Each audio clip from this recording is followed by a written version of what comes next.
Bonjour à tous, rebonjour pour ceux qui ont participé au premier webinaire qui était sur la question éthique et inclusive autour de l'intelligence artificielle. Donc le groupe Orange se mobilise dans le cadre d'Exploria, sachant que le groupe Orange fait partie des membres fondateurs d'Impact AI pour une intelligence artificielle éthique et responsable.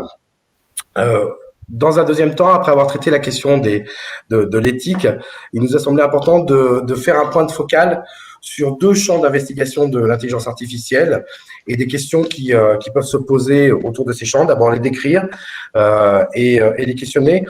En particulier parce que ce sont des champs qui sont, pour l'un, déjà très déployés, pour l'autre, qui amènent tout un tas de questions et de fantasmes. Donc, le premier des champs, ce sont les agents conversationnels. Le deuxième, c'est la reconnaissance faciale. Et pour ce faire, pour nous exposer les problématiques associées à ces deux champs d'investigation, j'ai demandé à Mustapha Zouinar, qui est sociologue et au sein du labo Orange Sense, d'intervenir sur la partie agent conversationnel. Et je remercie également Marine Pouillat, qui est consultante indépendante et administratrice du think tank Renaissance numérique, qui travaille, et elle vous le dira, sur cette question de la reconnaissance faciale. Le processus va être le même que celui du précédent webinaire, c'est-à-dire que je vais laisser à chacun le temps d'exposer vraiment le propos sur chacune des thématiques pour ensuite prendre vos questions et vos remarques et les poser à nos intervenantes. Donc, vous avez le canal de chat et le canal de questions que vous pouvez bien entendu utiliser.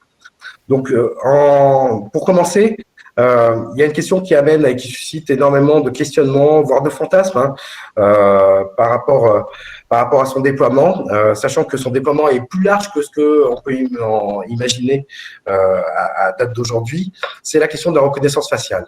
Donc, Marine, bienvenue. Est-ce que vous pouvez nous faire un peu un élément complet sur où on en est en termes de reconnaissance faciale et quelles sont les questions et les enjeux qui y sont liés? Très bien. Bonjour à tous, je suis ravie de participer à ce webinaire. Comme l'a indiqué Thierry, je suis consultante indépendante et ça fait plus d'un an que je travaille sur la thématique de reconnaissance faciale, notamment autour du think tank Renaissance numérique, où nous allons produire un rapport qui a été élaboré sur plusieurs mois et qui va sortir là dans les prochains jours. Vous pourrez en prendre connaissance en ligne puisqu'il sera diffusé sur le site de Renaissance numérique et j'ai copiloté les travaux de ce rapport. Donc aujourd'hui, je vais vous parler des technologies de reconnaissance faciale. C'est vrai que ces technologies ont fait leur apparition dans le quotidien des Français depuis quelques années sous diverses formes.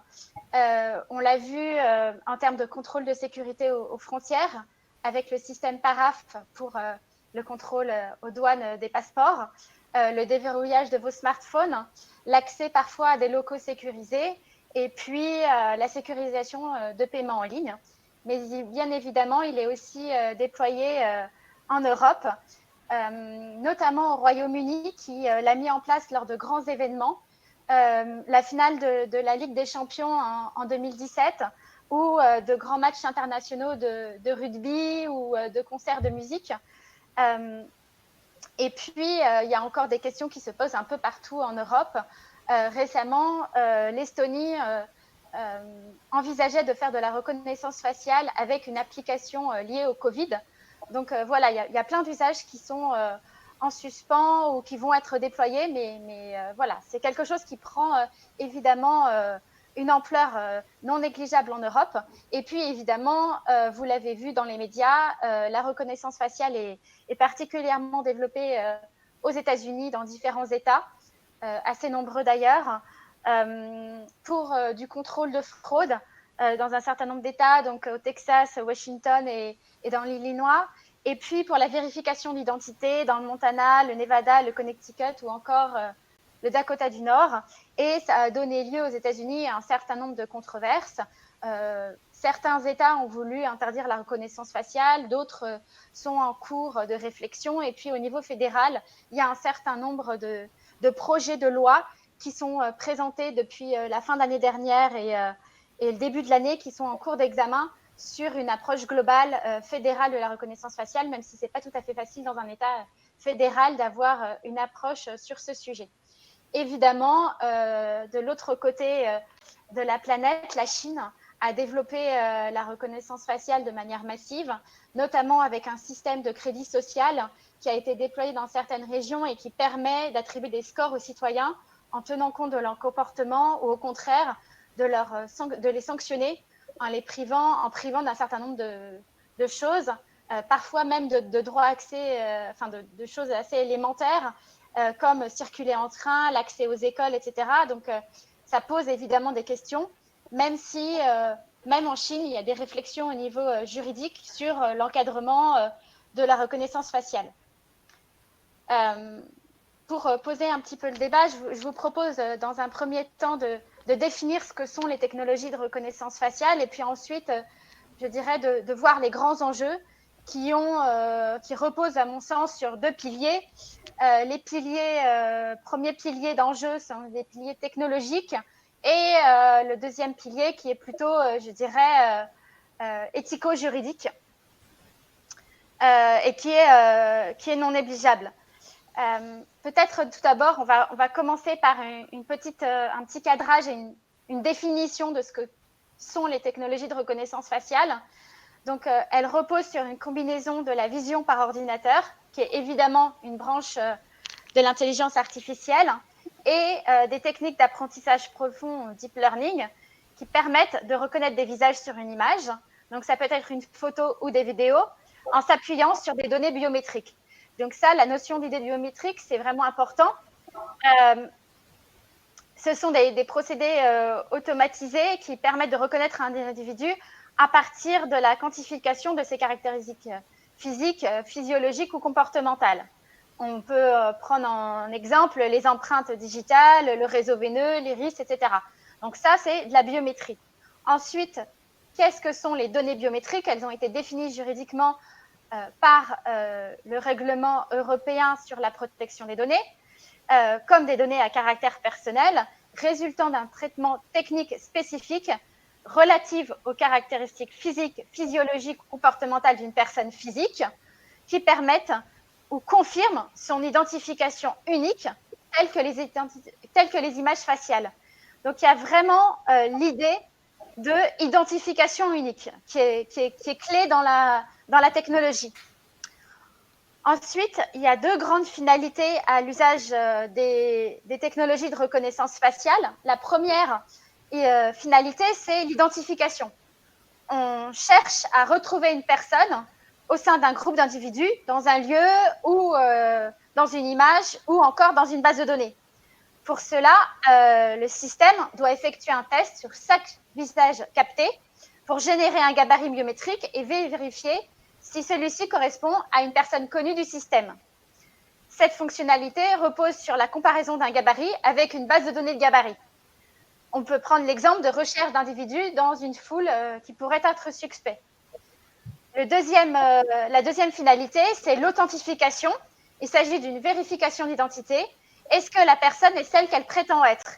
Pour cela, on procède par la comparaison entre deux gabarits, un gabarit qui est préenregistré et le visage de la personne pour vérifier si c'est bien elle. On va prendre par exemple le déverrouillage d'un smartphone. Dans les deux cas, ce qu'il faut retenir, c'est que les technologies de reconnaissance faciale reposent sur une estimation de correspondance entre deux gabarits. Le gabarit qui est comparé est celui qui va servir d'étalon. On est donc sur des technologies qui sont probabilistes. Ça, c'est vraiment très important. Comment ça marche? En fait, il y a trois étapes principales. L'enrôlement, donc ça consiste à capturer les images. Et la problématique qu'on a dans cette première phase, c'est la représentativité des données ou des images par rapport au contexte. Ensuite, la deuxième phase, qui est celle du stockage, il s'agit de centraliser les images sur un lieu de stockage qui peut être un serveur, un smartphone ou encore une carte d'embarquement. La question qui se pose ici, c'est celle de la sécurité des différents modes de stockage. Enfin, la troisième phase, c'est celle de vérification. Le modèle entraîné renvoie un score après comparaison des gabarits et l'application décide si ce score est suffisant. La problématique ici qu'on va rencontrer, c'est celle de la performance du système. Donc, après avoir fait ce cadrage, on exclut du champ, je vais dire, tout ce qui va être vidéo intelligente. La vidéo intelligente va permettre, par exemple, de reconnaître des émotions à partir de votre visage. Ça, je vais les exclure, je dirais de manière un petit peu arbitraire, des technologies de reconnaissance faciale qui sont vraiment, comme je vous l'ai expliqué, les deux grands piliers qui sont l'authentification et l'identification des personnes. Les technologies de reconnaissance faciale ne sont pas très récentes. Ça fait un certain nombre d'années qu'on travaille dessus. Mais malgré cela, il y a encore des lacunes technologiques qui sont importantes et qui peuvent avoir des conséquences non négligeables. En 2018, malgré les différentes approches et des performances différentes, on avait encore des taux d'erreur inférieurs à 0,2%. Ce qui peut paraître très bas, mais en fait, vous allez voir que ça peut avoir des conséquences non négligeables, ces taux d'erreur, sur un échantillon de population important. Donc, il y a toujours une course à la performance sur les technologies de reconnaissance faciale pour réduire un maximum les taux d'erreur possibles. À l'heure actuelle, on estime qu'on a encore une mauvaise appréhension au niveau de l'âge des personnes, notamment sur les enfants, sur les ressemblances, par exemple pour des personnes qui seraient des jumeaux, et évidemment pour les personnes qui auraient fait de la chirurgie esthétique. Ensuite, on a encore une dépendance des technologies autour de la qualité de la capture de l'image. Il y a des problèmes qui peuvent survenir à partir du système de capture d'image, donc notamment de la caméra, de l'environnement, y a-t-il suffisamment ou pas assez de lumière, et puis la présentation du visage au système de capture, l'orientation ou l'occultation potentielle du visage. Cette technologie comporte aussi en elle-même un certain nombre de biais qui peuvent provoquer des discriminations. Ces biais proviennent principalement de l'entraînement du système sur les bases de données.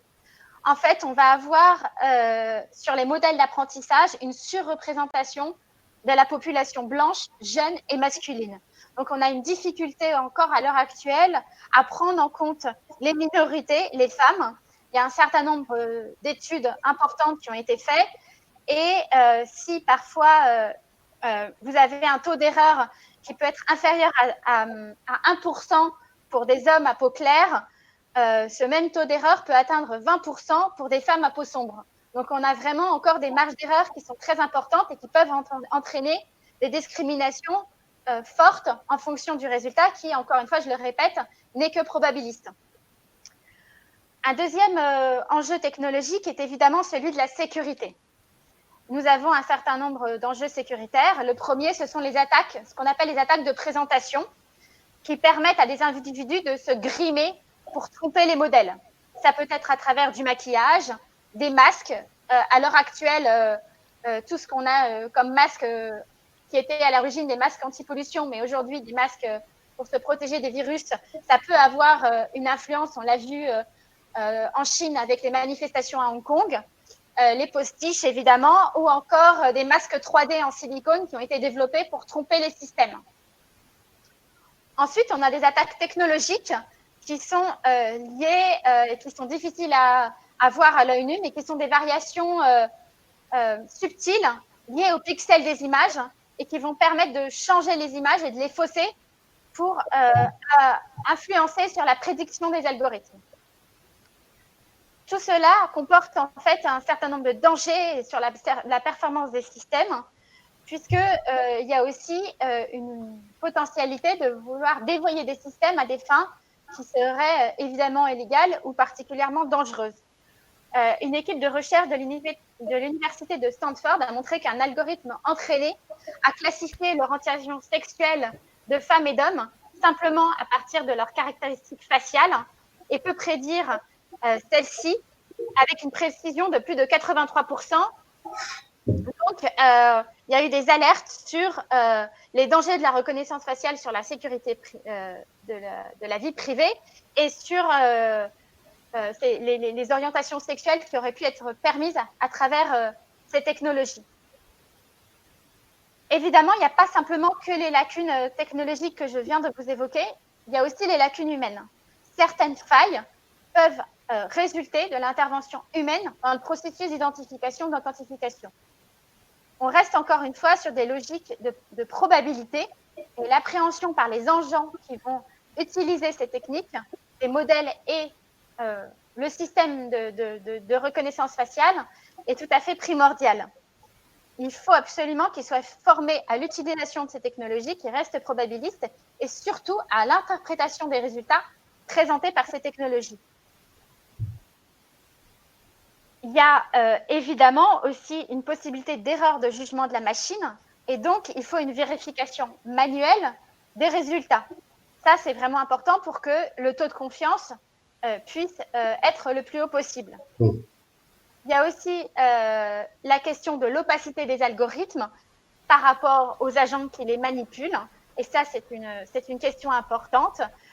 Et puis, la question de la responsabilité dans toute la chaîne de valeur, mais on va l'évoquer un peu plus loin dans les enjeux juridiques.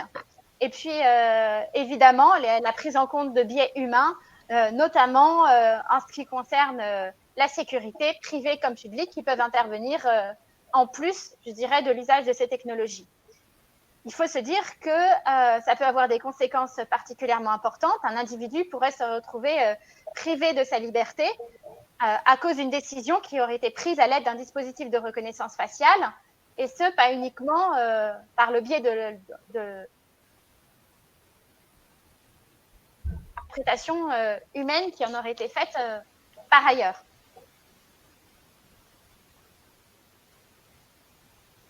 Les enjeux éthiques et juridiques, puisqu'on voit que ça peut avoir des répercussions particulièrement importantes sur les personnes qui font l'objet de reconnaissance faciale. Ryan, vas-y, continue, Marine. Noémie, si tu as des questions, des Non, remarques. non, j'ai juste vu, je te la pose tout de suite, parce que j'ai juste vu passer une question qui était quid des outils de deepfake vidéo. Garde-la en mémoire, mais je te laisse continuer. Tout à fait, c'est aussi, je dirais, un problème en termes de sécurité et de dévoiement de ces usages de technologies, évidemment. Sur les enjeux juridiques, les technologies de reconnaissance faciale interrogent de nombreux droits fondamentaux consacrés par nos démocraties, aussi bien la Déclaration universelle des droits de l'homme que la Convention européenne de sauvegarde des droits de l'homme, la Charte des droits fondamentaux de l'Union européenne. Je vais vous prendre quelques exemples de droits fondamentaux que les technologies de reconnaissance faciale sont susceptibles d'interroger.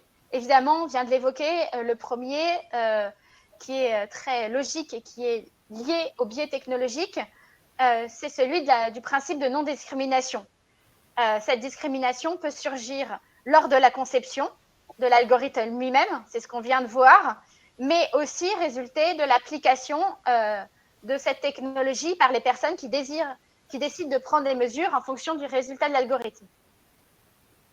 On a aussi, par exemple, la question de la liberté d'expression ou de la liberté d'association et de réunion. Certaines personnes pourraient refuser de s'exprimer librement dans un espace public qui est soumis à reconnaissance faciale, ou encore se réunir sachant qu'elles sont également soumises à des technologies de reconnaissance faciale. Donc ça, c'est vraiment important. Et puis, ça pose aussi la question de la liberté de préserver son anonymat. Ça, c'est important. On a vu en France la question du déploiement de technologies de reconnaissance faciale dans des lycées. Donc, c'était certes une expérimentation, mais ça pose la question, par exemple, du droit à l'éducation pour un élève qui se verrait refuser l'accès à son établissement scolaire dans un établissement qui aurait rendu obligatoire l'accès de celui-ci par le biais de technologies de reconnaissance faciale. Enfin, pour évoquer cette fois-ci moins un usage sécuritaire dans le domaine public, mais des usages privés. On peut aussi s'appuyer sur le principe d'interdiction de faire du corps humain et de ses parties des sources de profit en tant que telles. Et on pourrait se poser la question de la captation de visages par des technologies de reconnaissance faciale qui seraient faites uniquement à des fins commerciales. Donc ça, c'est des principes fondamentaux qui sont valables dans toutes les démocraties ayant signé la Déclaration universelle des droits de l'homme et plus particulièrement en Europe où ces textes ont des valeurs contraignantes. En France, auparavant, nous avions la loi du 6 janvier 1978 relative à l'informatique et aux libertés et son article 1er qui était novateur, je dirais, dans l'encadrement de toute technologie. À l'époque, on parlait d'informatique et on disait l'informatique doit être au service de chaque citoyen. Elle ne peut porter atteinte ni à l'identité humaine, ni aux droits de l'homme, ni à la vie privée, ni aux libertés individuelles ou publiques.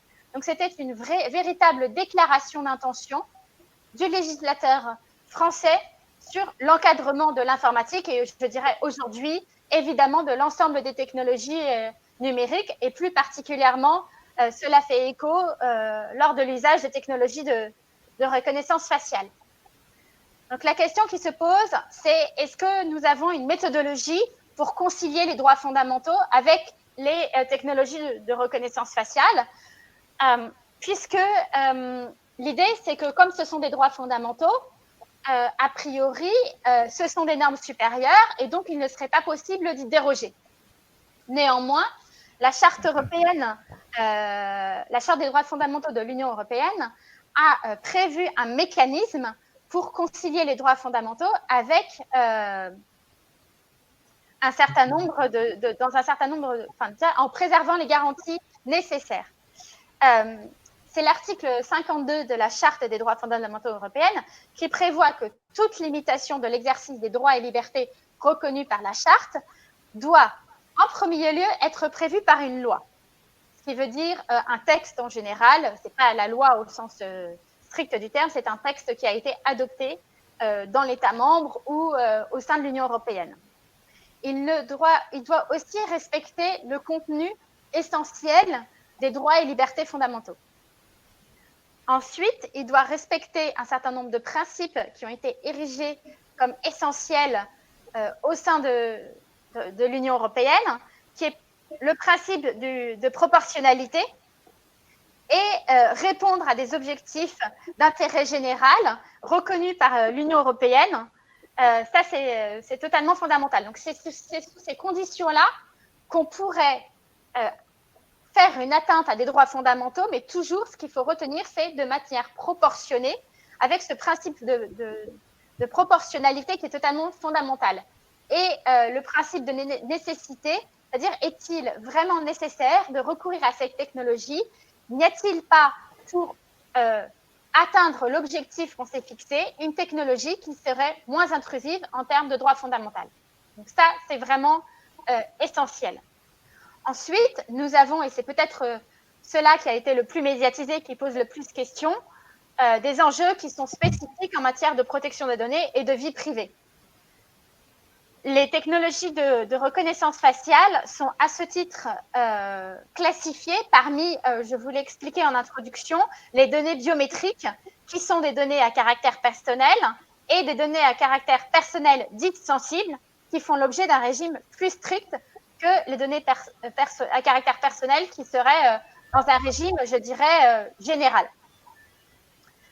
Le règlement européen relatif à la protection des données interdit par principe le traitement de données biométriques. Donc, par principe, ce règlement interdit l'usage de la reconnaissance faciale puisqu'il repose sur le traitement de données biométriques.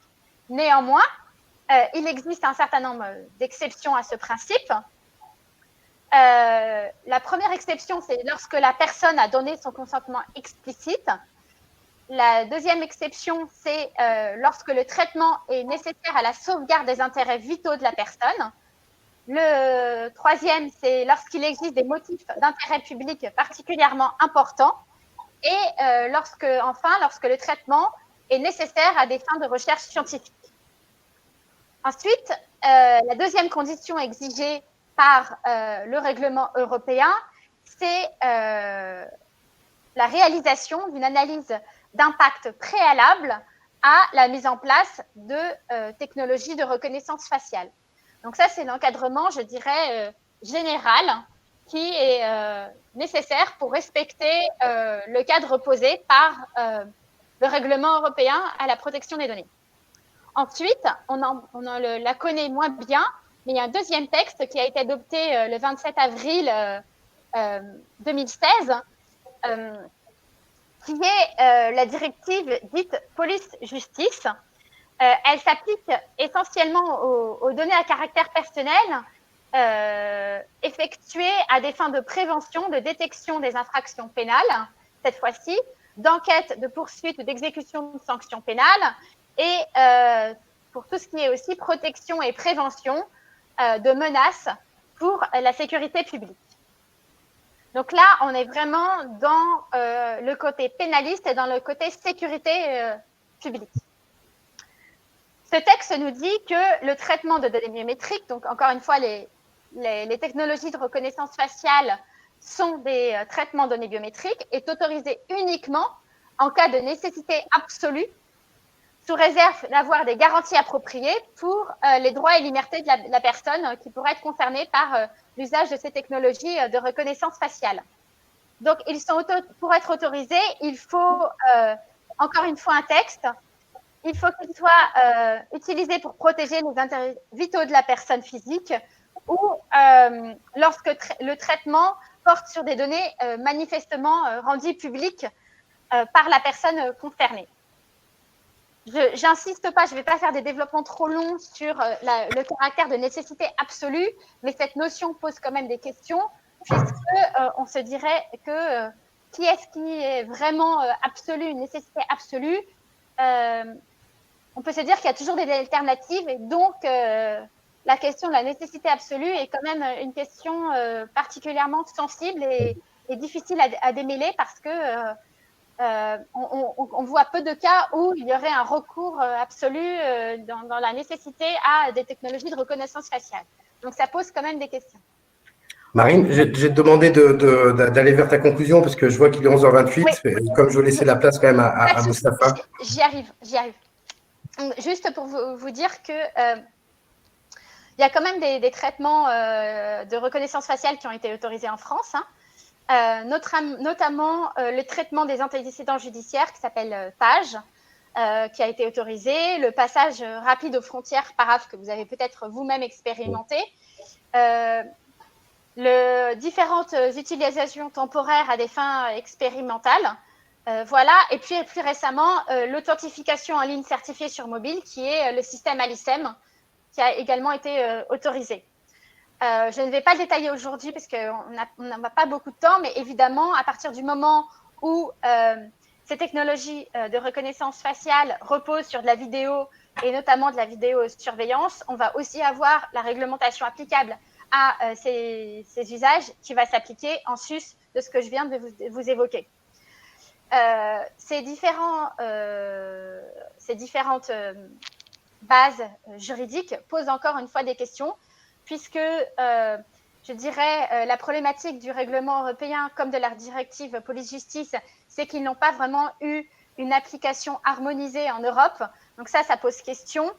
Les autorités qui sont chargées de contrôler manquent crucialement de moyens humains et de moyens financiers. Donc, du coup, ça pose des questions. Et puis, je l'ai évoqué tout à l'heure, la question de la responsabilité tout au long de la chaîne, qui n'est pas encore bien tranchée. Est-ce que celui qui construit l'algorithme ou celui qui le déploie, celui qui le met en place ou celui qui va prendre la décision, quelle est la responsabilité de chacun en cas de décision qui pourrait avoir des conséquences particulièrement néfastes pour une personne. Donc voilà, je dirais qu'on a vu un panorama des grandes questions techniques, éthiques et juridiques qui se posent aujourd'hui à nos sociétés. La question qui se pose, c'est est-ce qu'il faut changer le cadre technique? Est-ce qu'il faut changer le cadre juridique? Sachez que dans le cadre de Renaissance numérique, nous avons fait un sondage avec l'IFOP sur plus de 2000 personnes représentatives des Français. Et il répondait, donc à fin 2019, il répondait que 60% souhaitaient un renforcement du cadre juridique et 22% voulaient un moratoire sur le déploiement des technologies de reconnaissance faciale tant que les conséquences de ces technologies n'étaient pas totalement mesurées. Et 8% étaient pour interdire catégoriquement l'usage de ces technologies. Voilà. C'était très complet, très clair, très technique. En tout cas, on s'aperçoit que l'arsenal juridique est quand même en place, même s'il est difficilement applicable, et que se pose aussi la question du consentement éclairé, ou en tout cas les questions associées de savoir ce qui se passe concrètement et qu'est-ce qu'on fait avec ces images. Je pense en particulier aux images qui nous servent à déverrouiller nos smartphones et où elles partent et comment elles sont utilisées. Donc peut-être des questions qui viendront dans le fil de chat pendant l'intervention de Mustapha, mais c'est vrai que c'est une question qui était beaucoup ressortie quand on avait fait, nous, nos enquêtes sur l'intelligence artificielle au sens large. Et on s'était aperçu de deux choses. On s'était aperçu, un, que les sondés avaient l'impression de connaître l'intelligence artificielle, mais en fait utilisaient beaucoup plus d'éléments d'intelligence artificielle qu'ils ne pensaient. Et je pense par exemple au chatbot, à la recours faciale, à ce genre de choses. Et c'était le premier point. Et ce qu'on avait vu aussi, c'est que le niveau de confiance dans l'intelligence artificielle restait fort. On était au-dessus de 50%. Mais par rapport à une même enquête de l'année précédente qu'on avait fait avec l'Observatoire d'impact AI, il y avait une baisse de 5%, donc on va dire que c'était marginal. Par contre, on avait une montée de 10% dans ceux qui se sentaient en situation de non-confiance, qui était très liée à la question de la vie privée et des libertés personnelles. Donc, je pense que la mise dans le débat public de toutes les questions autour de la reconnaissance faciale, mais aussi la connaissance, et ça me permet de faire la transition avec ce qui a pu être à un moment des questions liées aux agents conversationnels, ont porté en fait un impact dans le débat public et une prise de conscience quand même que ces questions étaient des questions qui étaient importantes à soulever et qu'on n'était pas juste face à des super joueurs qui faisaient des super trucs, mais que ces questions-là étaient sensibles. Donc du coup, je laisse la parole à Mustapha pour qu'il nous fasse part, lui, sur les mêmes principes, hein, du grand environnement et de ce qu'on entend par agent conversationnel, et également des grands points de vigilance, on va dire, ou de questionnement qui doivent se poser sur la question. Et ensuite, on ira sur les questions-réponses portées par les participants au webinaire. Merci Marine. De rien. Juste l'enquête IFOP est disponible en ligne sur le site de Renaissance numérique. Donc, vous pouvez en prendre connaissance et je te rejoins. Effectivement, la question des libertés individuelles et de la vie privée était remontée fortement dans cette enquête. À toi, Mustapha. Bien, merci Thierry. Bonjour ou rebonjour à toutes et à tous. Alors, des agents conversationnels, hein, c'est-à-dire les systèmes informatiques capables de dialoguer avec l'humain au moyen du langage naturel, hein, de manière vocale ou textuelle, constituent depuis longtemps un important sujet de recherche en intelligence artificielle. Inventé dans les années 60 par le chercheur nord-américain Weizenbaum au MIT, le système ELISA, hein, donc c'est le premier système hein, de type agent conversationnel, simulait à titre expérimental un psychothérapeute, rogerien. Hein, il est vraiment considéré comme le premier agent conversationnel informatique conçu en IA. Alors, le fonctionnement de cet agent était relativement simple. Il reposait principalement sur des relances à partir de mots-clés identifiés dans des propos textuels de l'utilisateur, puisque l'interaction se faisait via du texte, hein, via des phrases écrites, plus des règles qui déterminaient eh bien, le type de relance à effectuer selon le type de mot, hein, écrit par l'utilisateur. Alors, ce système s'inscrivait dans le cadre de l'IA symbolique, hein, donc l'intelligence artificielle symbolique, hein, qui modélise les connaissances en termes de prédicats, de type logique, et qui modélise le fonctionnement, on va dire, par exemple, là, pour le traitement automatique du langage naturel, en termes de règles de type si-alors, avec aussi des modèles du langage pour les systèmes très sophistiqués. Mais aujourd'hui, grâce aux avancées technologiques récentes réalisées dans différents domaines, en particulier la compréhension automatique du langage naturel, les agents conversationnels sont de plus en plus performants et de plus en plus utilisés. C'est l'utilisation de l'apprentissage machine, en particulier l'apprentissage profond dont on a parlé, qui a fait énormément progresser leur performance. Alors, de façon générale, en quoi ça consiste? Eh bien, on apprend au système à reconnaître les intentions types de l'utilisateur à partir d'un corpus de phrases types qui constitue la base de l'apprentissage. Par exemple, une intention peut être connaître la météo ou commander une pizza. Et pour chaque intention, le but est d'apprendre au système à apprendre justement à reconnaître cette intention dans différents types de phrases. Par exemple, je veux une pizza, je veux commander une pizza, y a-t-il des pizzas, etc. Donc on essaie en fait de définir un type d'intention en fonction des différentes phrases qui peuvent être porteuses de cette intention. Et donc c'est comme ça qu'on apprend au système à reconnaître les intentions de l'utilisateur. Et dans ce cadre, il s'agit d'apprentissage supervisé. Alors, il existe aujourd'hui différents types d'agents conversationnels. Par exemple, des chatbots qui prennent en charge la relation client et qui donnent lieu au développement du commerce dit conversationnel. Alors, dans ce cadre-là, il peut s'agir d'aider des clients à trouver des informations commerciales ou techniques, commander un produit ou résoudre des problèmes liés à un service ou à un produit. Il y a également les assistants vocaux que vous connaissez certainement, comme Siri, Cortana, Amazon Echo, Google Home ou Jingo, qui permettent aux utilisateurs d'interagir de manière vocale avec leur téléphone ou avec une enceinte connectée, par exemple pour connaître la météo, lancer un appel téléphonique, piloter des équipements de la maison, rechercher des informations sur Internet ou encore écouter de la musique. Alors, on retrouve également les agents conversationnels dans le domaine de la robotique dite sociale, qui est actuellement en plein développement. Alors, contrairement aux robots utilisés dans l'industrie, les robots dits sociaux sont destinés à être utilisés dans une grande diversité de la vie sociale, à la maison, dans les écoles, dans des hôpitaux, des maisons de retraite, etc. Et la capacité du robot social à interagir via le langage naturel constitue une caractéristique essentielle de ces robots. On trouve ainsi les agents conversationnels sous différentes formes.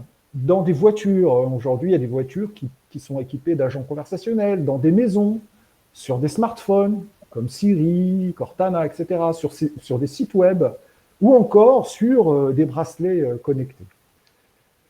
Donc, les usages des agents conversationnels ne cessent aujourd'hui de se développer et apportent, dans de nombreux cas, des bénéfices aux utilisateurs. Par exemple, la possibilité de s'exprimer, alors comme on le verra, jusqu'à un certain point en langage naturel, l'accès à des services de manière continue, ou encore faciliter la vie des personnes en situation de handicap moteur ou visuel via des agents vocaux, via des interfaces vocales, si vous voulez.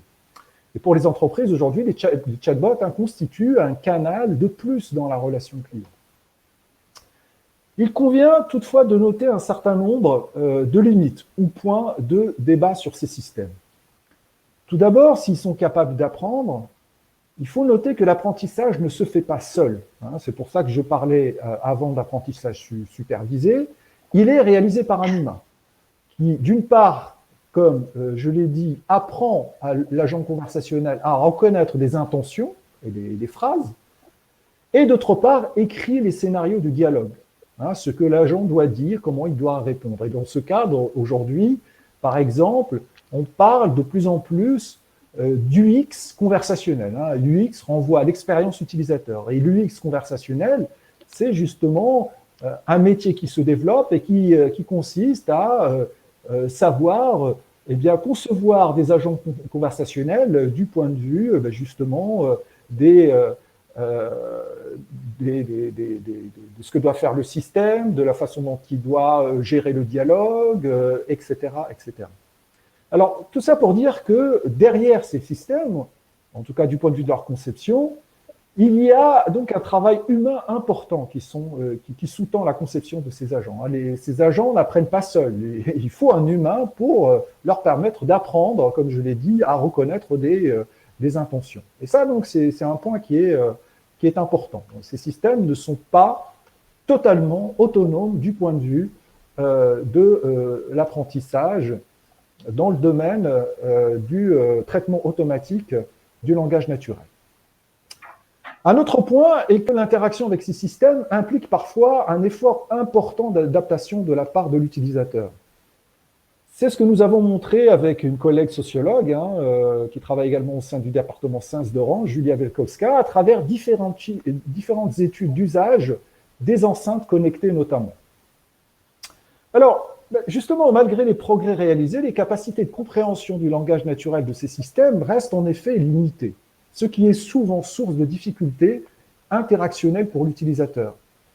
Par exemple, les systèmes vocaux ne sont pas capables de traiter correctement ce qu'on appelle en linguistique les disfluences verbales, que nous avons tendance à faire lorsque nous parlons, c'est-à-dire les ruptures ou les irrégularités vocales comme les faux départs, ou lorsqu'on s'autocorrige en parlant, etc. Aujourd'hui, en fait, ces systèmes ne sont pas complètement capables de traiter ces disfluences, ces irrégularités, ce qui fait que parfois, le système est incapable de comprendre ce que, par exemple, a écrit, enfin surtout a dit, dans le cas des disfluences, a dit l'utilisateur. Et donc, en outre, il arrive que les utilisateurs produisent des phrases textuelles ou verbales qui ne sont pas comprises par l'agent conversationnel. Et dans ce type de situation, l'utilisateur se trouve démuni, car il ne comprend pas d'où vient le problème. Il va donc répéter, reformuler ses phrases à plusieurs reprises, ce qui rend l'usage de l'agent laborieux ou parfois aboutit à un échec. Alors, il faut aussi, dans certains cas, que l'utilisateur suive un script précis pour parler à l'agent. C'est le cas des enceintes connectées ou smart speakers, comme Google Home ou Amazon Alexa. Il est en effet nécessaire de prononcer un mot d'activation avant de formuler une requête. Par exemple, Alexa met de la musique. OK Google, fait ceci ou cela, etc. Donc là, il s'agit en fait du mot d'activation. Alors ce script constitue une contrainte non négligeable pour l'utilisateur, car il faut le prononcer à chaque fois avant de formuler une nouvelle requête. Alors c'est pas naturel, quand on converse avec quelqu'un, on ne va pas à chaque fois dire, je ne sais pas, Paul par exemple, ou Marine, Paul, Marine, et puis ensuite on parle, d'accord, on va sous-entendre à qui l'on s'adresse. Eh bien, avec ces systèmes, ce n'est pas aujourd'hui possible. Donc, ce qui se passe, c'est que les utilisateurs vont avoir tendance à parler de façon naturelle, et donc parfois, ils vont oublier de prononcer le mot d'activation. Et donc, ce qui se passe, c'est que la requête n'est alors pas prise en compte par l'agent. Et donc, l'utilisateur doit encore répéter sa requête ou sa phrase, si vous voulez. Donc, en synthèse, l'interaction avec ces agents n'est donc pas aussi intuitive qu'on le pense, et des troubles interactionnels peuvent apparaître lorsque l'utilisateur s'exprime naturellement. Donc, comme lorsqu'il produit des disfluences, dans le cas d'interface vocale, ou lorsque l'utilisateur oublie le mot d'activation. Alors, ce qui se passe en fait, c'est que les utilisateurs finissent souvent par parler de manière simplifiée, et donc ils vont s'ajuster au système. Donc, ils vont, par exemple, réduire leurs phrases en utilisant, par exemple, des mots-clés. Donc, ça n'a plus véritablement rien à voir avec, disons, un langage naturel, une conversation naturelle. Donc, de manière générale, s'il faut noter que les agents conversationnels sont de plus en plus performants dans la compréhension du langage naturel et la gestion du dialogue, l'intelligence artificielle est encore loin de pouvoir assurer une véritable conversation naturelle avec ces systèmes.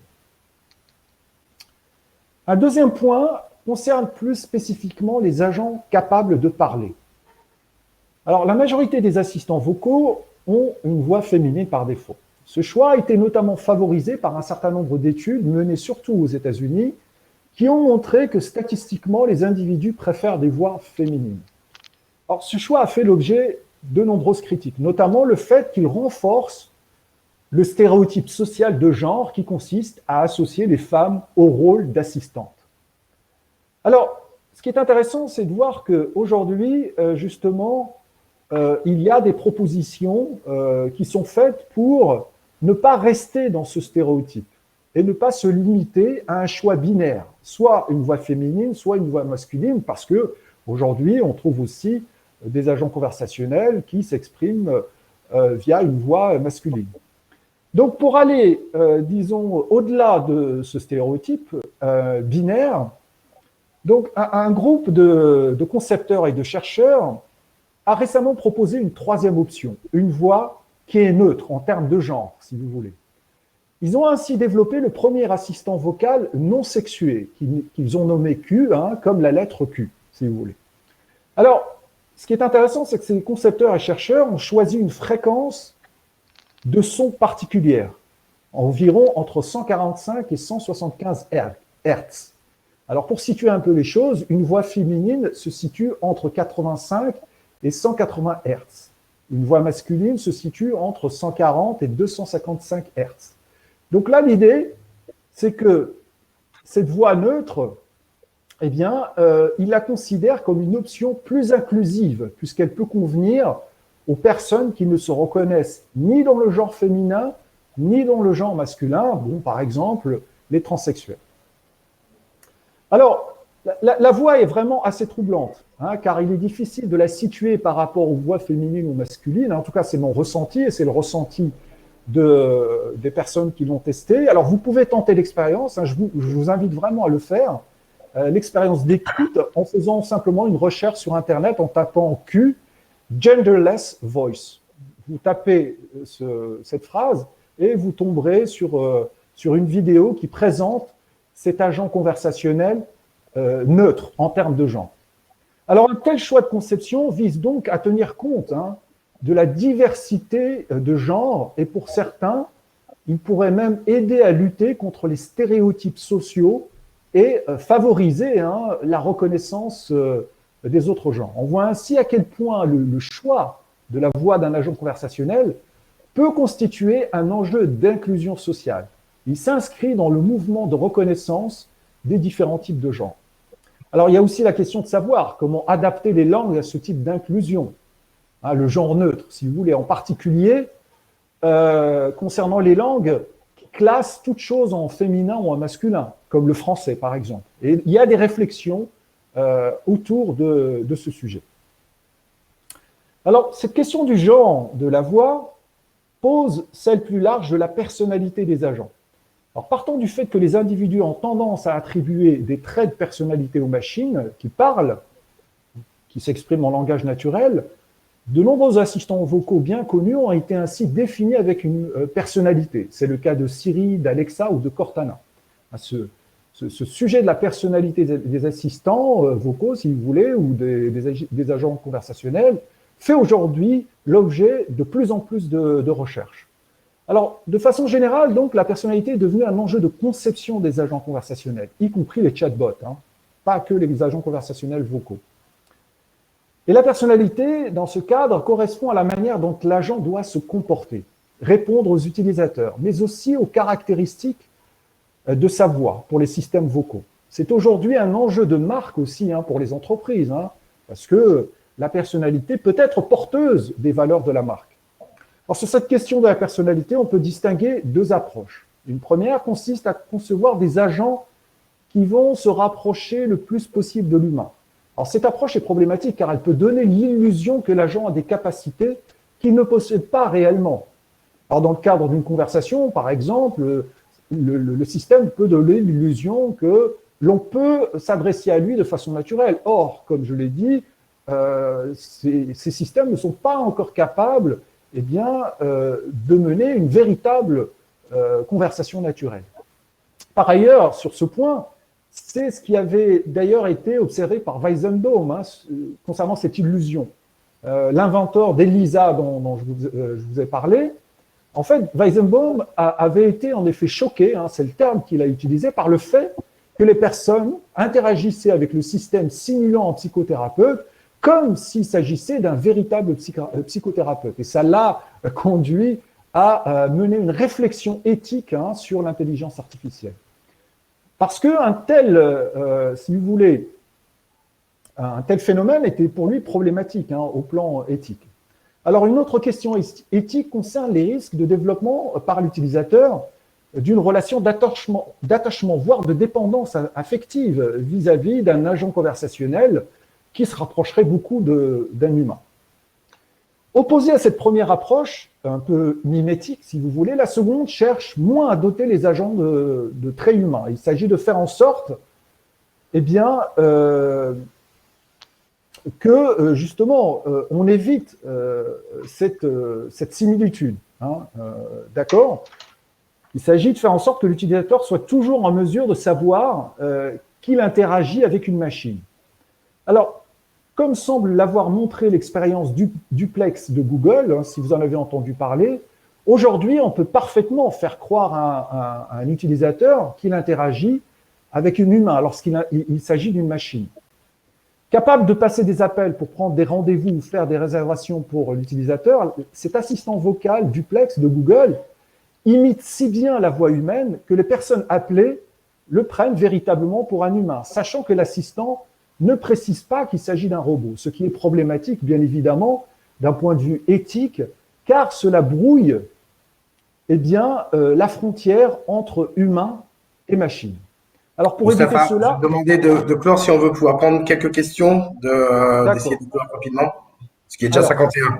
D'accord. Pour cela, pour éviter cela, de plus en plus d'entreprises précisent ainsi explicitement que leur agent conversationnel est bien un bot, est bien une machine. Enfin, le dernier point que je voulais mentionner concerne plus spécifiquement les agents conversationnels de type enceinte connectée qui soulèvent des questions concernant la vie privée. Ces systèmes ont la particularité d'être en permanence à l'écoute pour détecter le mot d'activation lorsqu'il est prononcé, et dont j'ai parlé plus haut, par exemple OK Google ou Alexa. Alors le problème avec ce type de système, c'est en gros, on ne sait pas trop ce qu'ils enregistrent. En réalité, ils n'enregistrent pas de conversation tant qu'on n'a pas prononcé le mot d'activation. Ce n'est qu'à ce moment-là qu'ils vont traiter ce que l'utilisateur va soumettre comme requête. D'accord ? Alors, ce qu'il faut savoir, c'est qu'il y a eu, on va dire, des incidents, des enregistrements à l'insu des utilisateurs d'un bout de conversation. Donc, ce qui pose la question de la vie privée et de ce qui est fait avec les données qui sont collectées de façon plus générale. Alors, donc voilà, et ça concerne plus spécifiquement les enceintes connectées, cette question de la vie privée. Donc voilà, pour terminer, voilà un petit peu les différents enjeux qui se posent aujourd'hui autour des agents conversationnels. Alors tout cela, bien entendu, dit de façon synthétique. Et je m'arrête là. Merci. Merci Mustapha. Juste pendant que ton propos et celui de Marine, quelques petits sondages ont été faits en ligne. Donc concernant Marine, souhaitez-vous l'utilisation de la reconnaissance faciale dans l'espace public constitue-t-elle une potentielle entrave à nos libertés?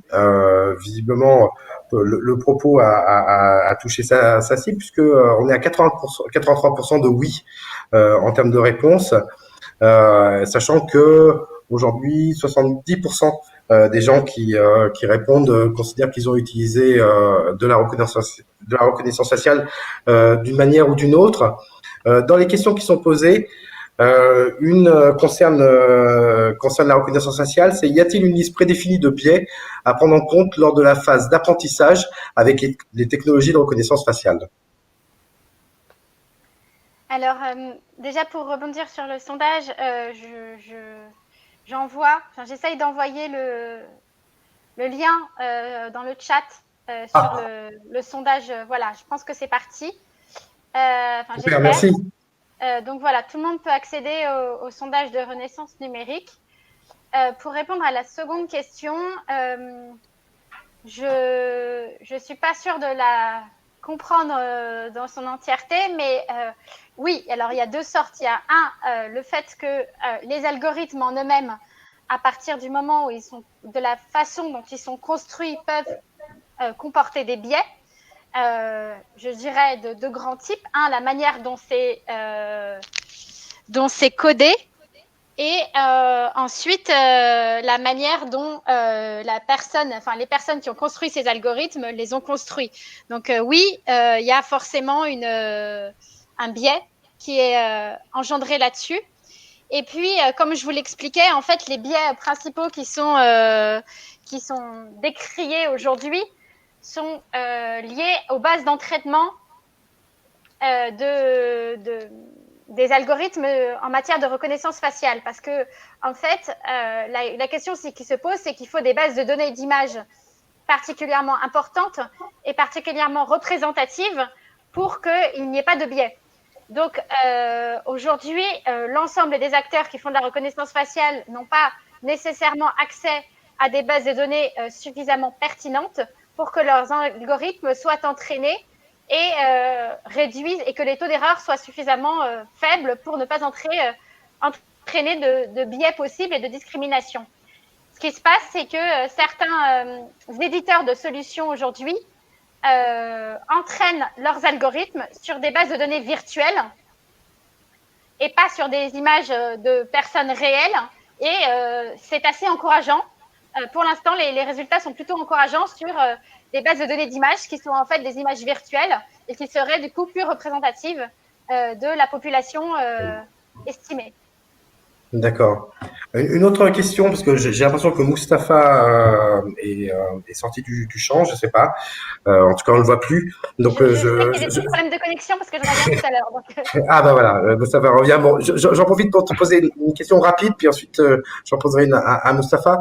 Quelqu'un nous demande la reconnaissance vocale par rapport à la reconnaissance faciale, quelle spécificité? Comme je le disais en introduction, en fait, la reconnaissance faciale, c'est vraiment sur je dirais, la prise en compte du visage et pour les deux finalités que sont l'authentification et l'identification. Après, en termes de, je dirais, liberté publique et de vie privée, il y a forcément je dirais, des similitudes sur le traitement des questions que pourrait entraîner l'usage de la reconnaissance vocale. Mais peut-être que Mustapha est plus expert que moi. Je pense qu'aujourd'hui, la reconnaissance vocale et la reconnaissance faciale ont, je dirais, des technologies qui ne sont pas tout à fait sur le même plan au niveau performance. Mustapha, si tu veux compléter? Oui. Il y a évidemment, alors, d'un point de vue, on va dire, technique, des similarités, hein, au sens où, dans les deux cas, on utilise aujourd'hui donc des techniques à base d'apprentissage profond. Donc, des réseaux de neurones, hein, dont on a parlé. Alors, ce que je peux dire du point de vue de la performance, hein, ça je l'ai dit très rapidement, c'est que effectivement aujourd'hui les systèmes de traitement du langage naturel sont vraiment de plus en plus performants, comme le sont les systèmes de reconnaissance faciale d'ailleurs. Mais comme je pense on l'a dit, hein, on retrouve des problématiques communes, hein, d'un point de vue éthique, mais aussi en termes d'usage. Alors, ce qui est peut-être un petit peu différent, c'est que dans le cas des agents conversationnels, on a des usages dans différentes situations de la vie quotidienne, alors que pour ce qui concerne les systèmes de reconnaissance faciale, c'est dans des domaines quand même qui restent relativement restreints. Voilà ce que je peux ajouter. Ok, je vois qu'il est malheureusement l'heure, donc je pourrais pas prendre de questions supplémentaires, mais Mustapha, il y avait des choses qui étaient liées aux agents conversationnels, donc je te les enverrai en direct de manière à ce qu'on puisse répondre à ceux qui participent et qui ont soumis des questions, donc je reviendrai vers toi. Je vais être obligé de clore ce webinaire. Merci à vous deux pour vos interventions et le côté très cadré et très précis de celle-ci. Merci à l'ensemble des participants et des participantes. Et j'espère à bientôt. À bientôt. Au revoir. Au revoir.